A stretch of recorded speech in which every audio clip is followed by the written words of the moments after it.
Hi and welcome to How to Use CAD. For today's tutorial we're going to take a little diversion to show people how to submit a planning application. Submitting a planning application is not that simple, but with a little practice and a video tutorial to fall back on, then you really should be able to submit a valid planning application for your projects without too much difficulty.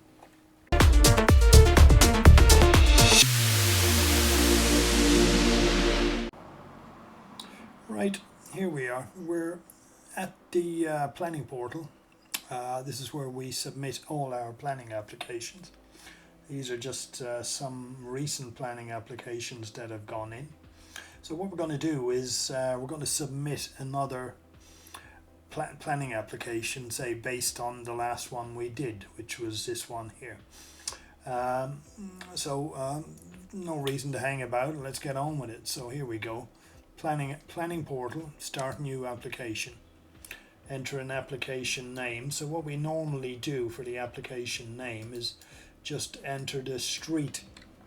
So that's what we do, 14 Minchin Road. You can change it, do whatever you want, but this is what we do. So continue. We want to find the address, so what we do now is pop the postcode in. And then we find number 14. So now we have to choose which type of planning application, and as you can see there are various types of planning applications for different projects, different types of work. So the most common one for domestic extensions and so on is called a householder planning permission, and that's the reason it's there at the front. See, there you go, it's householder planning prior approval again down there, but householder planning permission is for extensions, loft conversions, anything you might need planning permission for within reason. It won't cover a drop curb, and you can't use it on flats. If it's a drop curb or if it's on flats, and you need to do full planning permission. So what we're doing today now is we're going to do a planning application under a householder planning application. As it says, it does not include flats. So that's what we've chosen, standard application, and we continue. So now what we have is the application name. This is the summary here. Name is 14 Minchin Road. The application type is householder planning. We've got the address, and it automatically adds in the grid references easting and northing for us. So now all we got to do is create application. So now we have an application. We've created it within the planning portal. So now it's a question of filling it in. So start off, complete application questions. Right, site location we've done. Applicant details. So the applicant details, we can go. So I'm actually going to put in the real details because we've just done RIBA a copy. So Mr. David Jones, and there's no company, and we're copying the address from the site location. Not saving anything there, so it's copying the address. Are you an agent acting on behalf of the applicant? Yes. Contact details. That's my number. It's got my email address and the name of the company, Tom Norris, company name, draw plans, the address, United Kingdom, postcode, primary contact number, email address. So that's basically the details for the planners to be able to contact the agent. So they know who the applicant is and they know who the agent is. So that's pretty simple stuff. Right, describe the proposed work. So basically If you're doing an extension, say it, well, I'm going to describe this one as the project was. So we're going to STOREYEXTE, two-story extension, a single story EXTENSION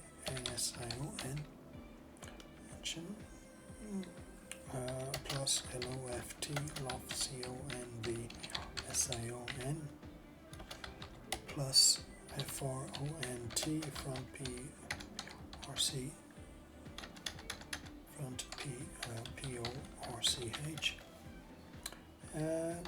plus GENERURBISH. Now, two-story extension plus single extension plus two-story SID. Make it as accurate and as short as possible. Single STOREY rear extension plus what kind of DOR? Dormer loft conversion, front porch general refurbishment. Has the work already been started without consent? No. Next. Does the proposed development require any materials to be used externally? Yes, it does. Because obviously you're going to have materials on the new extension. So here now what you have to do is add. Then you select, say, walls. And then you tell them what the existing walls are made of. Walls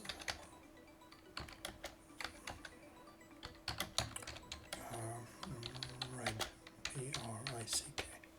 Existing walls are red brick.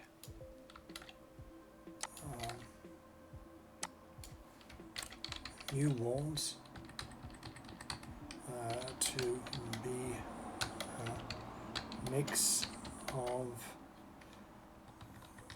red brick, SIMIS, similar to EXISTING, and HIT, white, rendered WM. So what we're doing is we're on the extension, some of it will be brick, but we're also going to have some white rendered walls. So that's what I do. So as you can see, we're showing on for the walls, existing materials and the new materials. You save that, then you add another, and this time we select roof. Existing roof is red tile, right?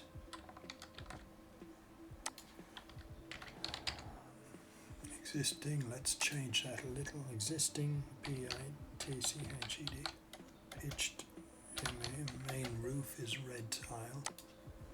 WITH with ESPHL, asphalt, FLAT, flat roof, SECTION. So, sorry, I'm a bit hoarse today, but I'm just talking as I type. So existing pitched roof is red tile with asphalt flat roof section. So the new PITCH pitched roof to MAT match EXISTING, and new flat roof to be finished with GRP.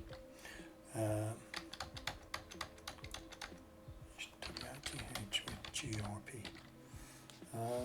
Anyone know what GRP means? Well, GRP is fiberglass.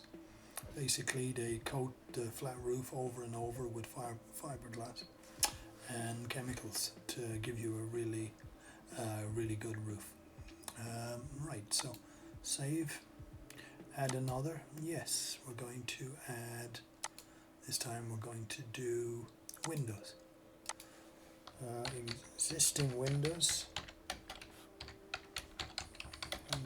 are HIT, white UPVC, LE double glazing. New windows, so I'm copy in whatever I can. Reduce to typing, new windows, to be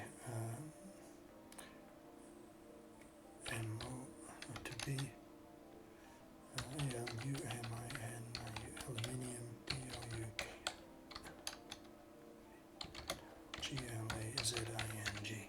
Now, if you're putting back a color, say for example you're putting back anthracite grey, and the existing ones were white. Well, you see I've gone, existing windows are white UPVC. Then what you should do, I know you're changing it to aluminium, that's fine, but you want to put the color in as well. New windows to be anthracite grey aluminium double glazing. Right, so that's your materials. It's the roof, the walls and the windows. We can add another for the doors, and then we're done. Existing materials. So ISTIN, existing door.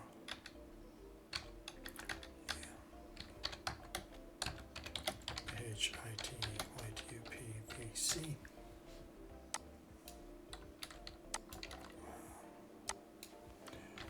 New doors to be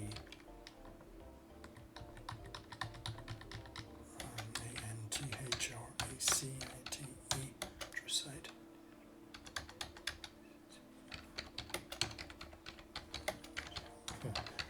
I hope I don't spell it. No, I think I've spelled it correctly. Otherwise, you'd be shouting, "Tom, it's wrong. You're spelling it wrong." No, I'm not. Okay, so the new doors, existing doors, white UPVC. New doors to be anthracite, grey, double glazed. AZED. So you got to be open and honest, and but you also got to understand that these things are important to get right. So don't put in white if and then change it to grey, because that could mean a new planning application. Or you could be a fail for putting in grey when they only want white. It depends, but generally put in whatever it is you're proposing to do. There's no point in lying about it. Right, so save and close. Next. Materials, yes. Type.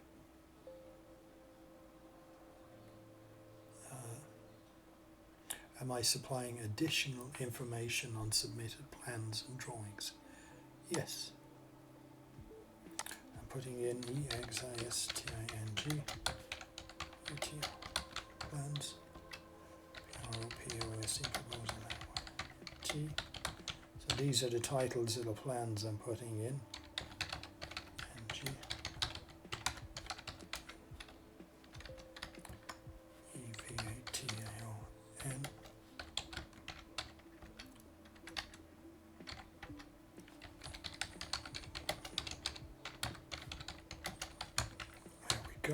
Proposed elevation plans. I'm going to put in a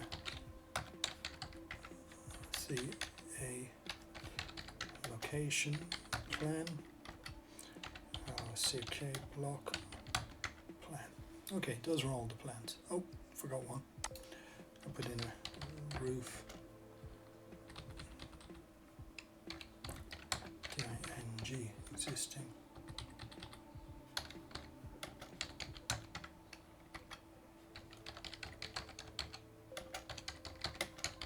So there you go. So have the titles for all the plans you're putting in. That'll help you. And now, these are where we have more questions. Trees and hedges. Are there any trees or hedges on the property or on adjoining properties which are in falling distance of the proposed development? No means very simple. Will any trees or hedges need to be removed or pruned in order to keep? No. Now keep in mind that if you answer yes to any of these, you're going to have to get a tree survey done. So be mindful. I'm not suggesting you lie, but you have to keep it exactly as it's supposed to be. Pedestrian vehicle access. Is new or altered access proposed from the public highway? No. New or altered pedestrian access? No. Proposals, no. So, will the proposed works affect the existing car parking? No. Of course, if some of those are yes, then you have to answer yes, and then you have to, another box will open, and you'll have to give the details. Can the site be seen from a public road? No. If the planning authority needs to make out an appointment, the agent. That's what we put in. Has assistance or prior advice been sought? That means have you had a pre-application or a pre-advice application done? The answer is no. With respect to the authority, am I a member of staff, etc., etc.? Any of the no. Ownership certificates. Right, you can't do a planning application on someone else's property. So if the applicant needs to be the sole owner for more than 21 days, so in this case he is. If he's not, then you have to complete a different certificate. So basically I'm going to sign a certificate in a moment, you'll see me do it, but if the answer was yes, I'll have to sign a different certificate, which is certificate B, and then I'll have to write in names of the other parties, and I'm going to have to also then send a notification to the other parties to say that we're putting in a planning application. Is any of the land to which is the application part of an agricultural holding? No. Yes. So you see, certificate A is if you own the property. As I said, if you don't, it'll be certificate B or C or D depending on circumstances. So now I'm not the applicant, I'm the agent, so the agent is going to sign it. So it knows who I am, so it puts the details in, and I put in the date, declaration made, finish and close. Right, so this is, you can see the progress here. I'm 69%, complete application questions. Now here I'm going to upload plans, so plans and drawings. So now I've got to find the plans for this project, so I should be able to find it.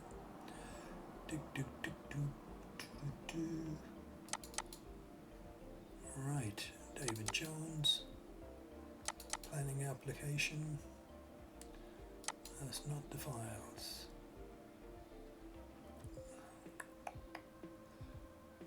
Here we go, planning application, and then these are all the files. So I'm going to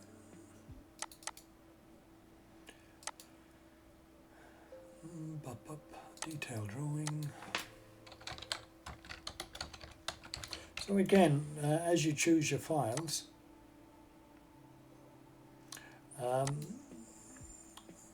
I'm not going to load them all up, but as you this is a block plan.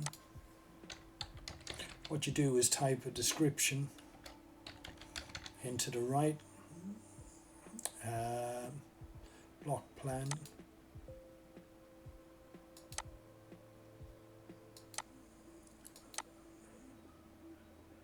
now there are mandatory plans that have to be submitted, otherwise it won't let you move forward. So the block plan, the location plan are mandatory, and there might be one or two others depending on the planning authority and the type of application. So let's see if we can get through it.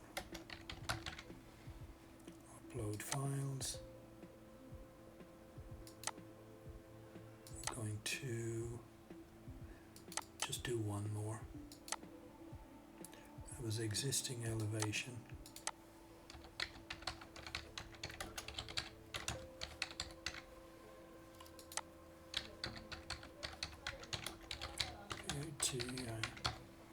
Okay, existing elevation, have to choose it from here, upload files. Now let's see if we can move forward, assuming I've loaded all my files. Is there any mandatory files missing? I don't think so. So back to application overview. So now we're getting there. Complete the application questions, added the plans and documents, calculate the fee. Don't touch this, just move it on down. You're planning. This is in case you were submitting a planning application on behalf of, you're submitting it on yourself. Is your house in the middle of two planning authorities? No. So finish and close. Back down here again, current fee 238.20. Submit application, application declaration. We agree to the outline declaration. Continue to payment.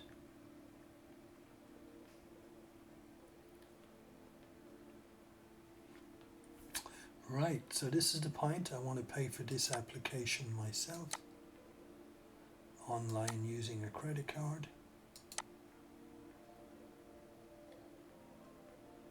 Make a secure payment by card. Here is where I enter my billing details in my card and I make payment, which of course I'm not about to do.